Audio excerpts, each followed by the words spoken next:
मध्य पूर्व में जारी ईरान-इजराइल संघर्ष अब खतरनाक मोड़ पर पहुंच गया है। अमेरिका के सीधे तौर पर जंग की एंट्री ने इस टकराव को एक वैश्विक संकट बना दिया है।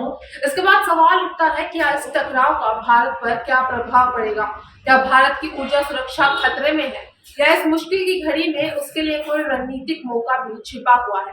अगर बात करें भारत पर तत्कालीन प्रभाव की, तो भारत में सबसे पहले बात होगी उसके तेल की कीमतों की।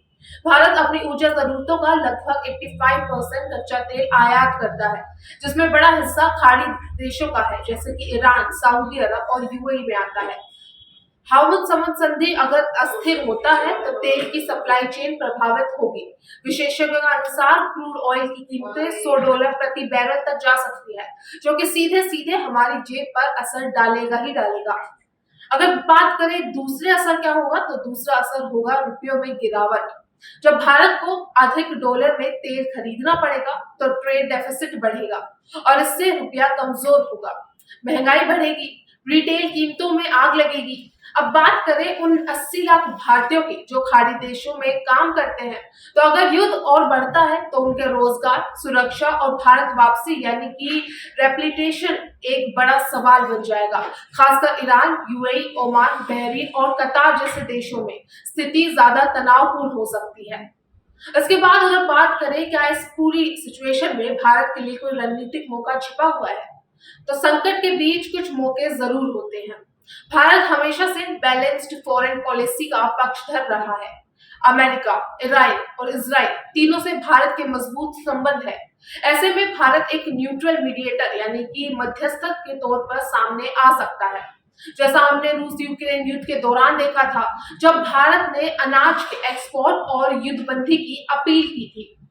इसके साथ ही एक और रणनीतिक मौका भारत के लिए छुपा हुआ है। अगर भारत के डिफेंस एक्सपर्ट्स की माने, तो अगर अमेरिका और इजराइल अपने संस्थान युद्ध में झोंकते हैं, तो भारत खुद को रक्षा उपकरणों का वैकल्पिक सप्लायर बना सकता है, खास करके ग्लोबल साउथ देशों के लिए।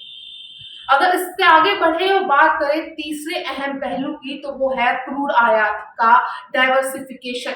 भारत पहले से ही रूस से सस्ता क्रूड ऑयल खरीद रहा है। अब ब्राजील, वेनेजुएला, अफ्रीका जैसे विकल्पों पर भी और ध्यान केंद्रित किया जा सकता है, यानी कि भारत अपनी ऊर्जा निर्भरता को संतुलित और सुरक्षित दोनों कर सकता है। लेकिन इन सब में भारत के लिए चुनौतियां कम नहीं रहने वाली। सबसे पहली चुनौती तो होगी जियोपॉलिटिकल प्रेशर।